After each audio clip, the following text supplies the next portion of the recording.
పటాన్చెరు నియోజకవర్గ పాసమైలారం పారిశ్రామిక వాడలో ఘోర ప్రమాదం జరిగింది. సిగాజీ పరిశ్రమలో రియాక్టర్ పేలుడు ఘటనలో మృతుల సంఖ్య భారీగా ఉన్నట్లు తెలుస్తోంది. షిఫ్టులో 150 మంది కార్మికులు ఉన్నారు. అందులో ప్రమాదం జరిగిన బ్లాక్లోనే 90 మంది ఉన్నట్లు తెలుస్తోంది. అయితే ఇప్పటి వరకు 8 మంది మృతి చెందినట్లు అధికారులు ప్రకటించారు. 26 మంది తీవ్ర గాయాలతో ఆసుపత్రిలో చికిత్స పొందుతున్నారు. అందులో 3 పరిస్థితి విషమంగా ఉంది. శిథిలాల కింద మరికొందరు మంది చిక్కుకొని ఉంటారు అధికారులు భావిస్తున్నారు. శిథిలాల తొలగింపు తర్వాతే మృతుల సంఖ్యపై స్పష్టత వచ్చే అవకాశం ఉంది.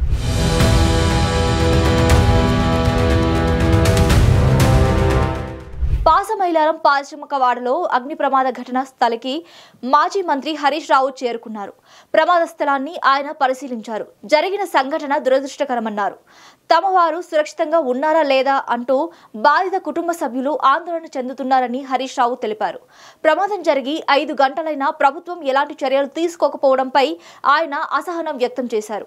కంట్రోల్ రూమ్ ఏర్పాటు చేయకపోవడంతో సీరియస్ అయ్యారు. ఇంత నిర్లక్ష్యంగా ప్రభుత్వ యంత్రాంగం పనిచేయడం దారుణమన్నారు. పటాన్చెరు మండలం పాసమైలారంలో సిగాజీ కెమికల్స్ లో ఈ రోజు ఉదయం 9:18 ప్రాంతంలో పెద్ద ఎత్తున బ్లాస్టింగ్ శబ్దముతో పేలుడు సంభవించినట్టు తెలుస్తా ఉంది. అయితే ఆ పేలుడు సంభవించినప్పుడు దాదాపు 2 కిలోమీటర్ల దూరంలో ఉండే బస్సులు, అనేక వాహనాల అద్దాలు కూడా పగిలిపోయినట్టుగా, అంటే చాలా భూమి కంపించేంత శబ్దం సౌండ్ వచ్చింది. ఆ శబ్దం వచ్చినప్పుడు, ఆ బ్లాస్ట్ జరిగినప్పుడు కంపెనీలో మరి ఇక్కడ పనిచేస్తున్నటువంటి వర్కర్స్ చెప్తున్న దాని ప్రకారంగా 110 మందికి పైగా పనిచేస్తున్నారని, మరో 30 మంది ఆఫీస్ స్టాఫ్ పనిచేస్తున్నారని, 140 మంది వరకు కంపెనీలో పనిచేస్తున్నట్టుగా ఇక్కడ కొంతమంది వర్కర్స్ పేలుడు సంభవించినప్పుడు బయటకు పరిగెత్తుకి వచ్చినటువంటి వాళ్ళు కానీ, ఆ పేలుడు సంభవించినప్పుడు డ్యూటీలో ఉన్న ఒకరిద్దరిని కలిసినప్పుడు వాళ్ళు చెప్తా ఉన్నారు.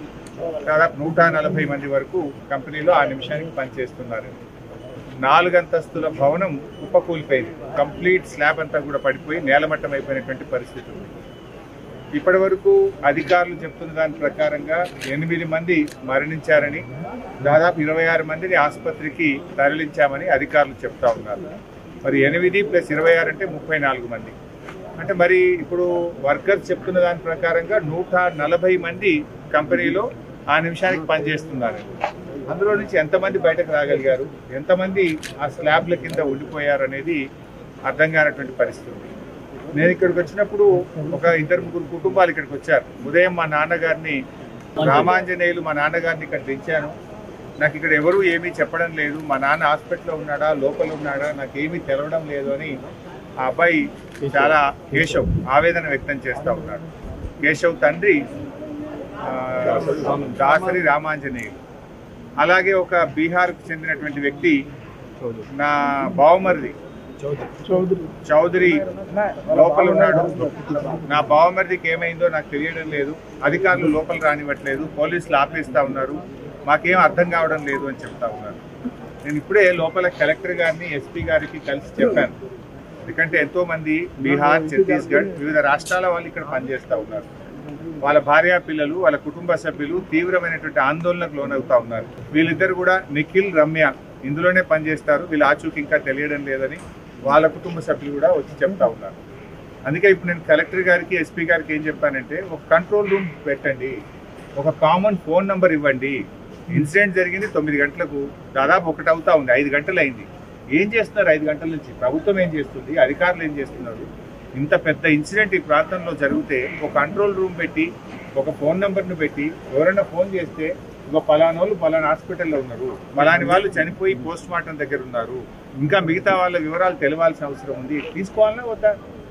ఒక 4-5 నాకే కలిస్తే నేను తీసుకెళ్ళి అక్కడ కలెక్టర్ గారికి, ఆర్డీఓ గారికి కల్పించాల్సిన పరిస్థితి ఏర్పడ్డది. ఎంత ఇర్రెస్పాన్సిబుల్గా ప్రభుత్వము, ఈ అధికార యంత్రాంగం పనిచేస్తుందంటే ఇది నిజంగా చాలా బాధకరం.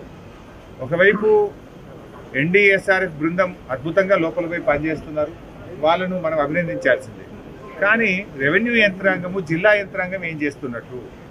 బయట నేను ఇప్పుడు చెప్పాను, ఒక టేబుల్ పెట్టుకోండి, ఒక చిన్న హ్యాండ్ మైక్ పెట్టుకోండి, ఓ 2 తహసీల్దార్లను, 2 ఎస్ఐలను అక్కడ కూర్చోబెట్టండి, ఓ లిస్టు దగ్గర పెట్టుకోండి, ఎవరెవరు ఏ హాస్పిటల్కి పంపించి ఒక లిస్ట్ పెట్టుకోండి, చనిపోయిన వాళ్ళది ఒక లిస్ట్ పెట్టుకోండి, అసలు డ్యూటీలో ఎంతమంది ఉన్నారో ఆ రోజు మార్నింగ్ షిఫ్ట్కి ఎంతమంది పంచ్ చేసినారో అటెండెన్స్ లిస్ట్ ఒకటి పెట్టుకోండి అంటే, డ్యూటీ ఎంతమంది పంచ్ చేసిండ్రు, అసలు డ్యూటీలో ఎంతమంది ఉన్నారంటే ఒక్కొక్కరు ఒక లెక్క చెప్తున్నారు. కలెక్టర్ది ఒక లెక్క ఉంది, ఎస్పీది ఒక లెక్క ఉంది, ఇంకొకరిది ఇంకో లెక్క ఉంది. డ్యూటీలో ఎంతమంది ఉన్నారు ఆ టైంకు 9 గంటల 18 నిమిషాలకు అంటే ఇప్పటి వరకు 5 గంటలైనా ఎంతమంది షిఫ్ట్లో పనిచేస్తున్నారో అధికారులు చెప్పడం లేదు. అసలు ఏ వివరాలు కూడా లేకుండా బాధ్యతారహిత్యంగా పనిచేసినట్టు కనబడతా ఉంది. మరి ఇది రాష్ట్రంలో కార్మిక శాఖ మంత్రి ఏం చేస్తున్నట్టు, మరి ప్రభుత్వం ఏం చేస్తున్నట్టు? కనీసం ఒక టోల్ నంబర్ ఇయ్యరా, ఒక టోల్ ఫ్రీ నంబర్ ఇచ్చి ఈ నంబర్కి ఫోన్ చేయండి అని చెప్పొచ్చు కదా. లేదు, కనీసం చాలా మంది కుటుంబ సభ్యులు ఇక్కడికి వచ్చారు, వాళ్ళు ఎవరిని కలవాలి? పోలీసులు లూకేస్తున్నారు. మా బావ ఏమైంది, నా భర్తకి ఏమైంది, నా బావమర్దికి ఏమైంది, మా తమ్మునికి ఏమైంది అని ఏడుస్తున్నారు. వాళ్ళు ఎవరిని కలవాలి, ఎక్కడ కలవాలి? కనీసం ఒక కంట్రోల్ రూమ్ పెట్టరా, ఒక 2 తహసీల్దార్లను కూర్చోబెట్టే బాధ్యత లేదా మీకు? ఓ హ్యాండ్ మైక్ పెట్టుకొని ఇక్కడ రండి బాబు అని సెట్లో చెప్పి ఎవరు ఫ్యామిలీ మెంబర్స్ వచ్చినా అది రాసుకుంటే అర్థమవుతుంటుంది. రేపు ఒకవేళ లోపల అదృష్టం బాగుండి బతికినా వాళ్ళకి అటాచ్ చేసి హాస్పిటల్కి పంపొచ్చు.